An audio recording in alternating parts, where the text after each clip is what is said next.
We're going to be talking about spirit art, and I'm going to be focusing on the work of Harold Sharpe. Now, we know that there have been a lot of connections between modern art and spiritualism and also theosophy. Um, and I put Philip's picture up here first because every time I think I've got a whole definition of all the different types of spirit art, something new comes along. And Philip came along with the scrying art, which I would also include the eyeglass art that Annette Tolis does in with the scrying type of art, which is a new form of spirit art. We know that there have been many spirit artists. They have not been generally acknowledged as much as other types of artists. That includes Georgina Houghton, Wilma Oft Klimt, who just had a big show in New York City. She was a medium and spiritualist and artist, of course. James McNeill Whistler was also a spiritualist. And George Innes from the Hudson River School, and Ryder was also, these are three American artists that were spiritualists and artists. And my philosophy on this is that all creativity has an element of spirit in it. And spirit art is the blending of the spiritual with the artistic. And this blending can range all the way from physical phenomena to just inspired work. And some of the artists who are now being discovered are, of course, Georgina Houghton, Wilma Klimt. Frank Leah and Carl Polch have not been really recognized as much yet. They did spirit portraits. And of course, Harold Sharpe. Now, moving into Harold Sharpe, Sharpe started investigating spiritualism in the 1930s. His childhood guide was a monk named Brother Peter. And here we have a drawing of Brother Peter. Brother Peter was a healer who lived in Vienna, and his portrait was done by two spirit artists, Frank Leah and Coral Polch. And we know that who the guide is because both of them drew very similar looking pictures of what Brother Peter looked like. And this work is in the Arthur Findlay College. He came from a farming family. He was raised Roman Catholic. When his father died, he moved to London. When he went to London, he visited the Sir Arthur Conan Doyle Psychic Museum. Now, at the museum, they had always lists of mediums that people could go and visit. So Harold got the list, and he went to visit a medium named Charles Gover Botham. And this medium gave him all kinds of evidence about his father that was true. And he then went and he visited every medium on the list that he could find. So he went to all of the different mediums. And then in the 1940s, he began to develop these symbolic drawings. Today, they've been called Auragraphs. And it's interesting, he was the type of medium that started to do the drawings when he was doing something else. He was on the telephone and he would start doodling. And then he started experimenting with different sizes, pieces of paper and designs that he was found. And Spirit would always say to him, all clear when the drawing was completed or finished. So that was his tip that the image was complete. The early autographs were mostly pen and ink. The later ones were colored pictographs, and people have claimed that there is a resemblance between his work and the work of William Blake. And we know that Blake's work was highly spiritual. His guide, who helped him do all of these wonderful drawings, was Chanch. I'm not sure how to pronounce the last name, but it Shin. So I'll just call him Chan. He was a metal engraver, and he did live on Earth. And he It allowed Harold to see the sitter as a radiant human being. So he could see the energy around the person. And the magnetic flow could be seen from all the different body cells in the individuals. And they worked on 7 different wavelengths. And the colors in the aurograph represent the vibrations of these different wavelengths.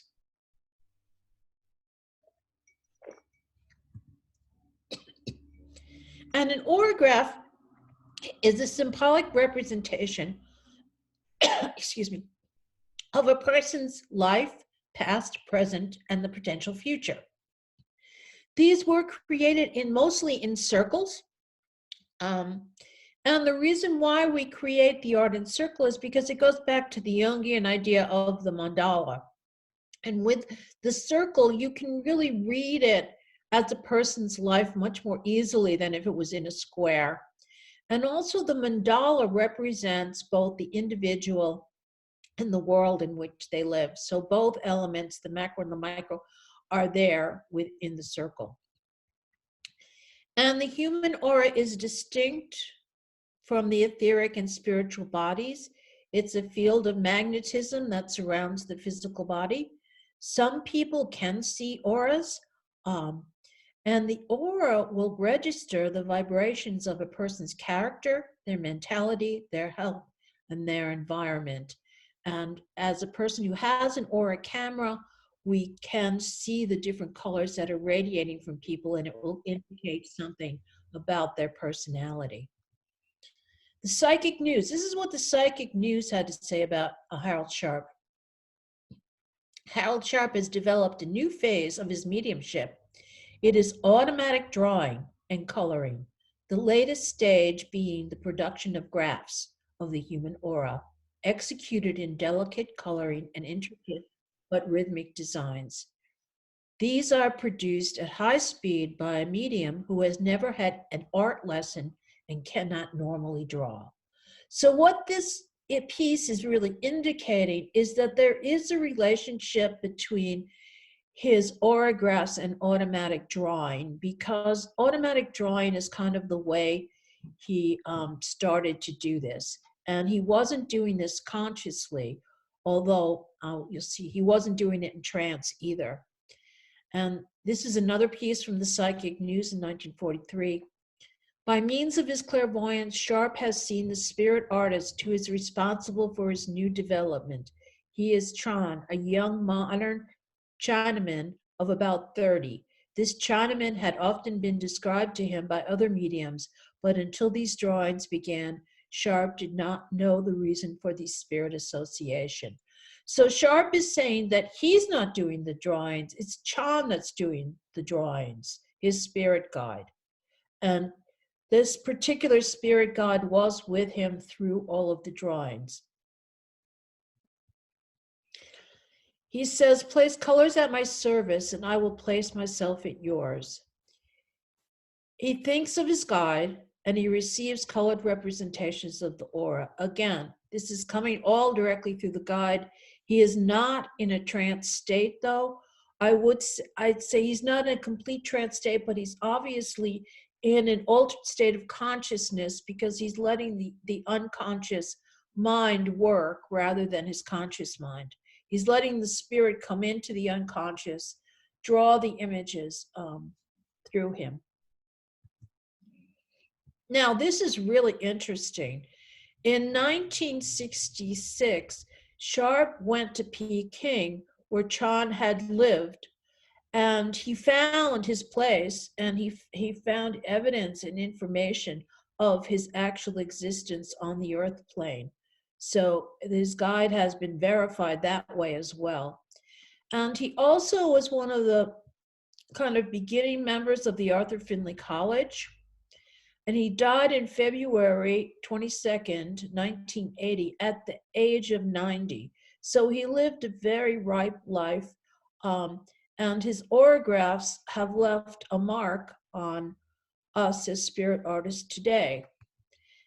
And these are examples of some of the auragraphs that he drew. Some of them are more abstract than others. Some of them seem to have shapes and objects in them, but most of them are not really truly identifiable as objects.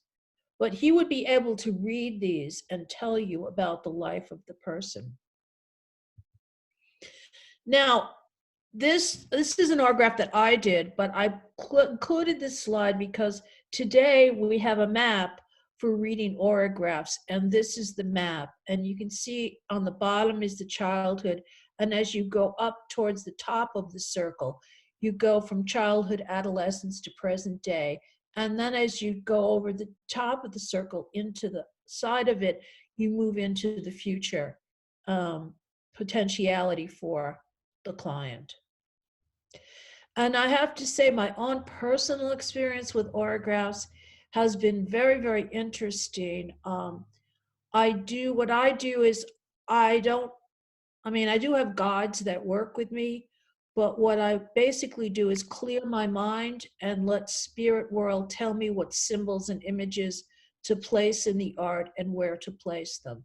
I never go into a picture with any preconceived idea of what I'm going to draw. I just let the drawing happen.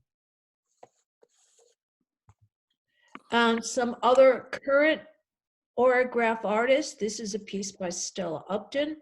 She also teaches autographs and does them as well. I have several of hers. Colin Hall, also a British artist. He does very nice autographs. His look a little bit more like what Sharpe did because there's a little more color and symbolism in them. It's more abstract. I have to say that autographs, and Stella talks about this, can become mediumistic. They don't have to just function on the psychic level, and they become mediumistic when people start to draw portraits of individuals. This is an autograph that I started to do, and early on in the autograph, the person recognized the image I was drawing. And so we started to then get messages from his relatives as well. Sometimes when I'm doing the autographs, I am in touch with relatives of the individual. Sometimes I'm aware of that, sometimes I'm not. So they can be all kinds of different things. And we see that autographs are part similar to automatic drawing because they're using the unconscious mind to be able to create the image. And I saw this little picture here. It's like automatic writing, where the medium is just getting inspiration from the spirit world to write, and they're not thinking about things themselves. Andre Breton, yes, this is an image by Andre Breton.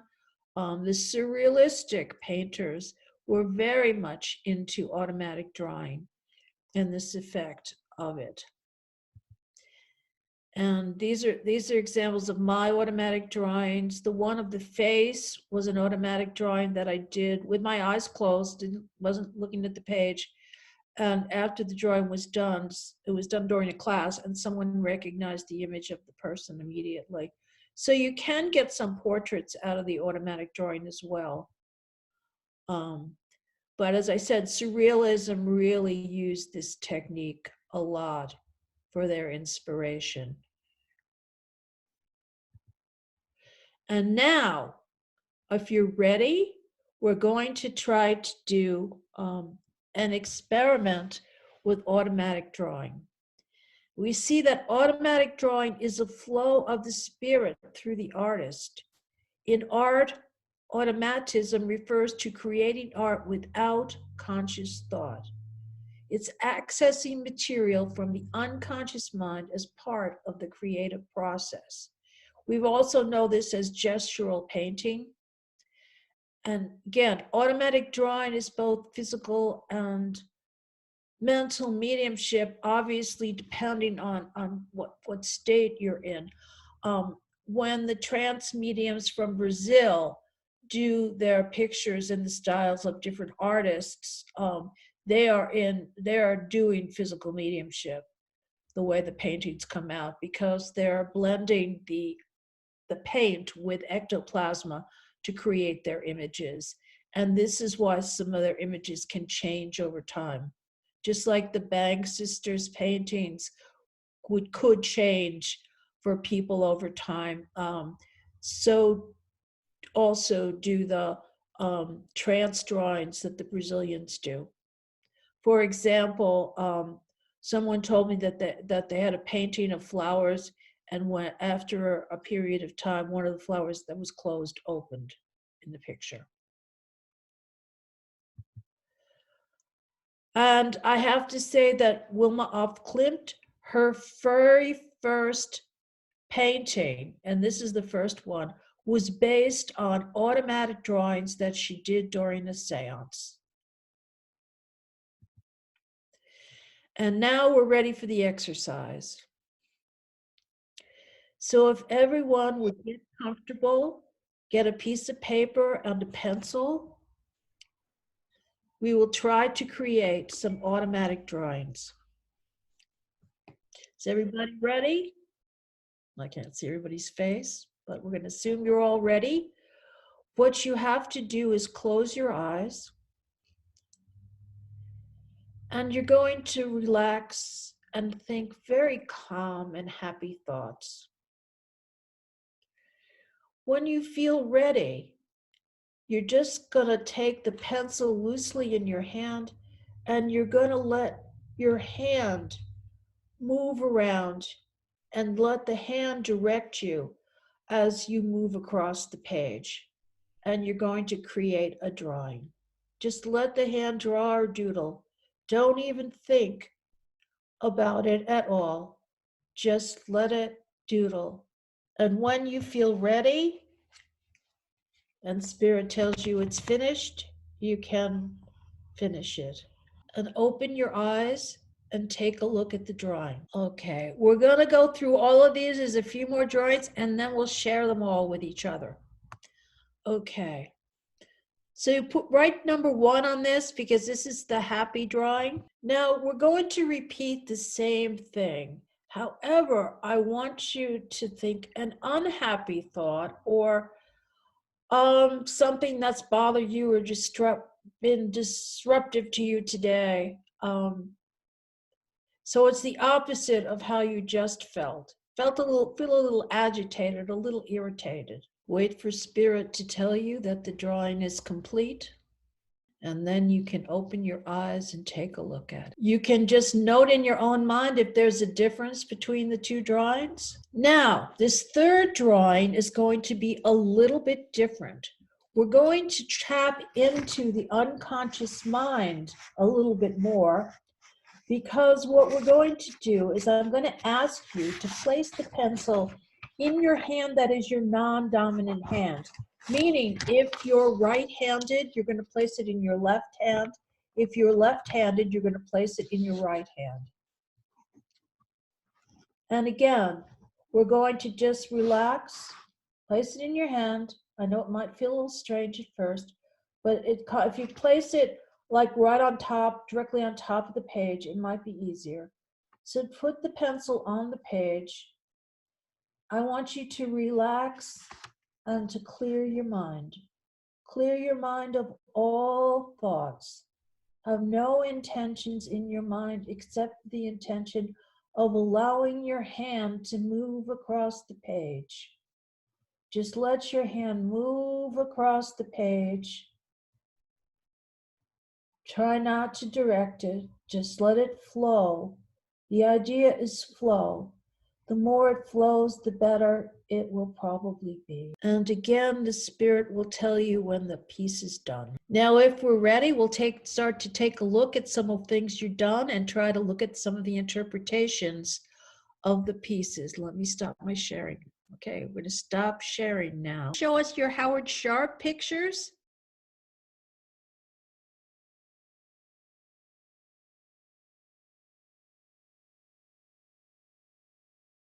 I've taken, yes, to be brief, I had an Auragraph done by Harold Sharpe. He was a friend of my parents. And I remember going to his house with my parents and he took us round Brother Peter's garden.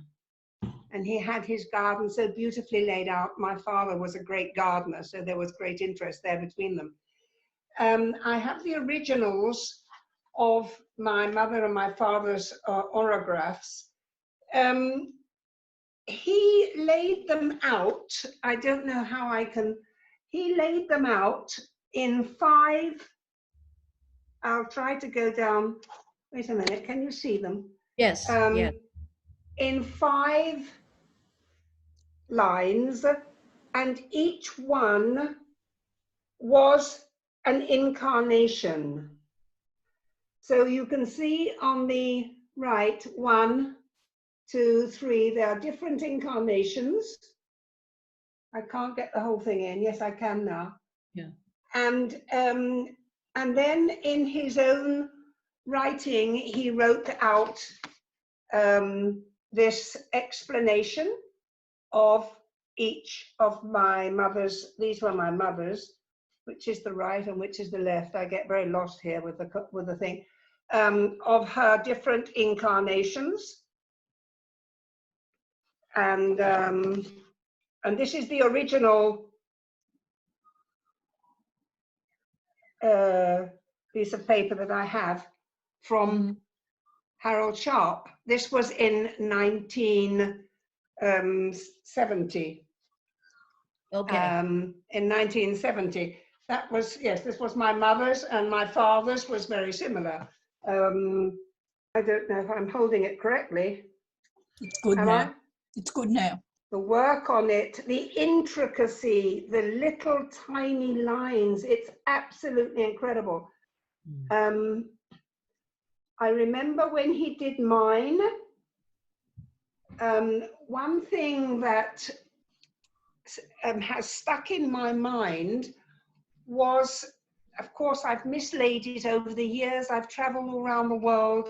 Now I'm in Madrid, and I lost mine, unfortunately, but I still have. I found my parents in the house where my father used to live in Spain at the end of his life, and I found them there, and I've kept them, of course.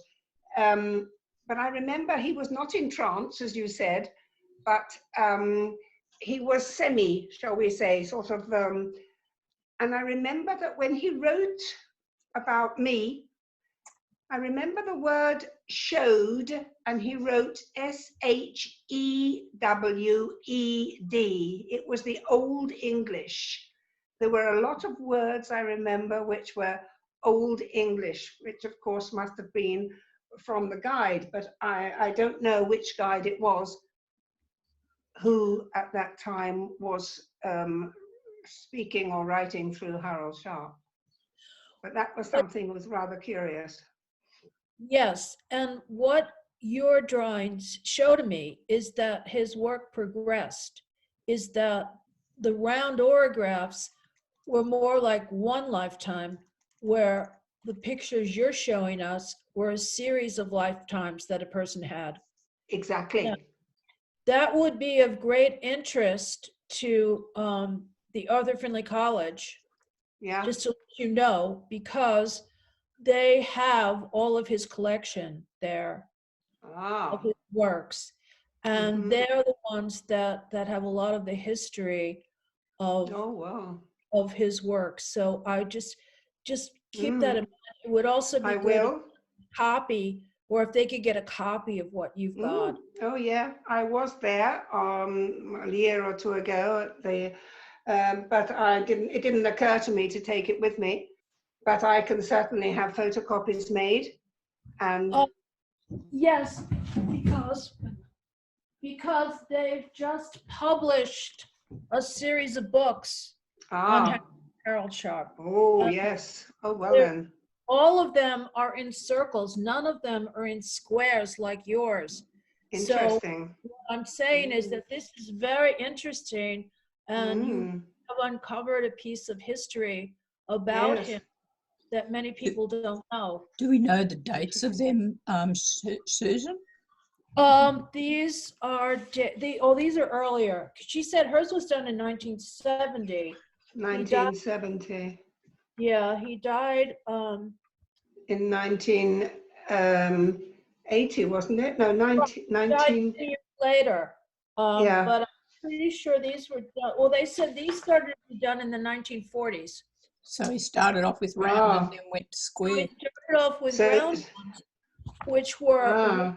lifetime, and then he went to square ones, which were a series of lifetimes. That's really Exactly. interesting. And then each lifetime was laid out here. Born 5000 BC. You were born the only girl in a large family in Aden. Your father was the chief of a wandering tribe, and so it goes on. Fascinating, fascinating reading. It is fascinating. I mean, I do know of another artist who did draw pictures, many different pictures of faces on one in charcoal, in one picture that was representative of all the past lives of someone. But this is more specific because not only is he drawing the visual image, he's also giving you the information about Exactly. various lives, which Yeah. I don't know if there are the readings he did for the people are associated with the drawings that the Arthur Findlay College has. But Uh-huh. Paul Gaunt is the director of the museum there. Very nice man. Yeah. We should definitely let him know about. I will do. I will do. One thing, just to finish, one thing which rather surprised me, at the end of the 5th incarnation, he says, the library receiving advice and always following it. You died at Weimar in 1852. Now, my mother was born in 1913. So she died in 1852 and reincarnated in 1913, which seems to me a very short period of time that she had in the spirit world to enjoy herself there before coming back. Yes, very incredible, true. very short. Yes, very, very short. Mm. Well, Rosalind, I just can't thank you enough for coming today and showing us the work. Very interesting. So this was Spirit at Work. Yeah, definitely. Yeah, this is definitely Spirit at Work. Definitely. So, yeah, it's interesting because the Findlay College is the place. Paul Gaunt, in his publication that he creates, has done several pieces on Harold Sharpe, and as I said, they've now published 2 of these books. I only have 1 at the moment. So they have published 2 books of his Auragraphs, and they have his information at the college. And Paul also does study weeks at the college where people can go and study the different types of works. Yeah, fascinating. And could study more about Harold Sharpe. Yeah. Interesting. Very interesting. I also have a book about, I think it was animal communication. I also have a short book that I think he wrote that had nothing to do with Auragraphs, but anyway, so very, very interesting. Susan, can I show you this one? Of course, of course. Ooh. Wow. That is Tom Harrison's Auragraph, done by Harold Sharpe in 1953. And here's the write-up from it. And it is so accurate as to, and Tom didn't sit with him. He wrote in for it because he didn't go to London to have this done. But it just says, this sitter shows a great directness of both approach and of speech. That is so Tom, and it goes on and it adds absolutely him. I've also got Doris, Tom's wife's Auragraph, which shows a ballerina, and the write-up. And I have 2 others, but we've no write-up for them. We don't know who they belong to. And of course, I didn't know that Tom had those. I knew he had these two, but not the others. So they're very, very precious. Well, it's Oh, 1953. yeah. So yes, they were very, and I mean, as you can see, the colours, I hope you can see that the colours are really very good. Yes, yes, quite nice. They're beautiful. Yes, I mean, they've been kept in a box, so they've been kept away from the light. But yes, there's very special. But Yeah. you said about the book that he wrote, it's this one, Animals in the Spirit Animals in World. the Spirit World. Yes, that's the book. Yes, I was able to republish it just on 2 years ago, and it's very, very popular. So it gives an insight to his life, but also his love of animals in it as well. So that's one of my precious ones.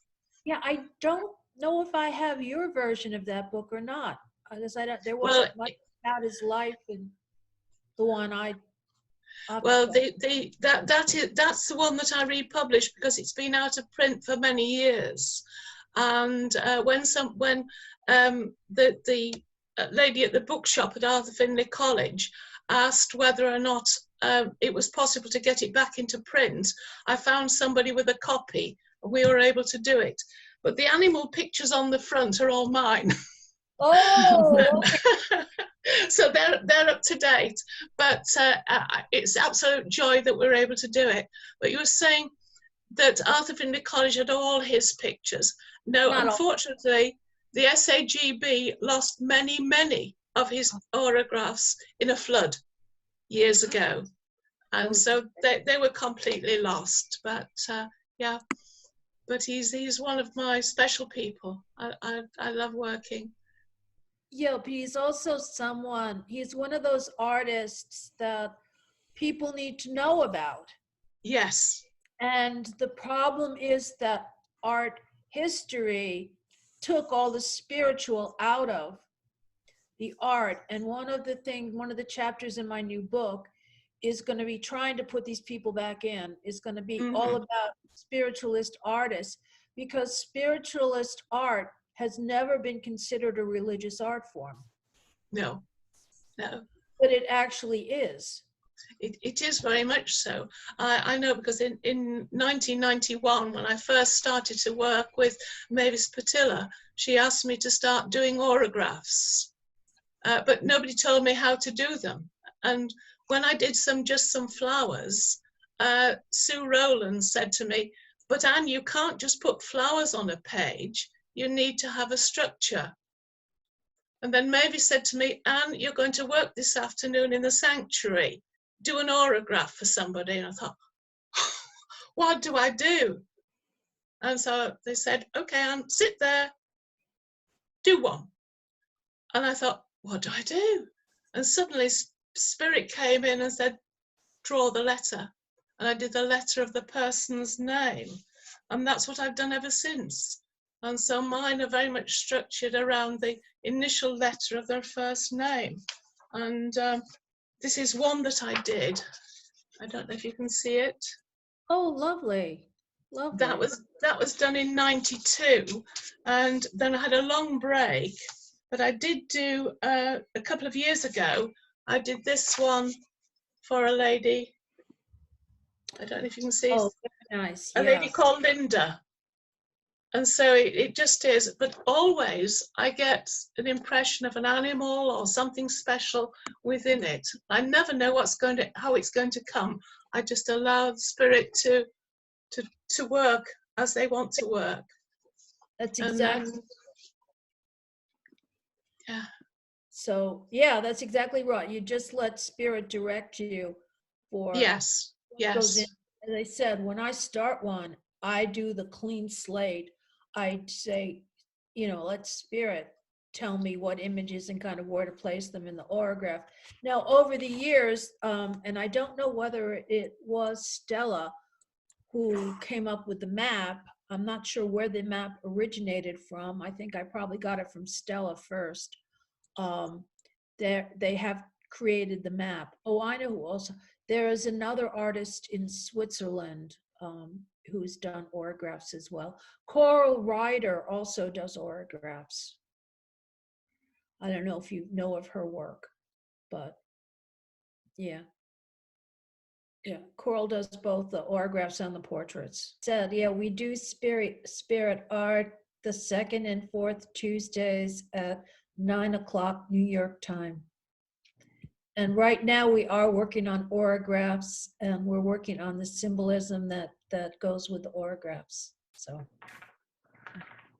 everybody's welcome. I think that might be a good point to end, Susan, right on the hour.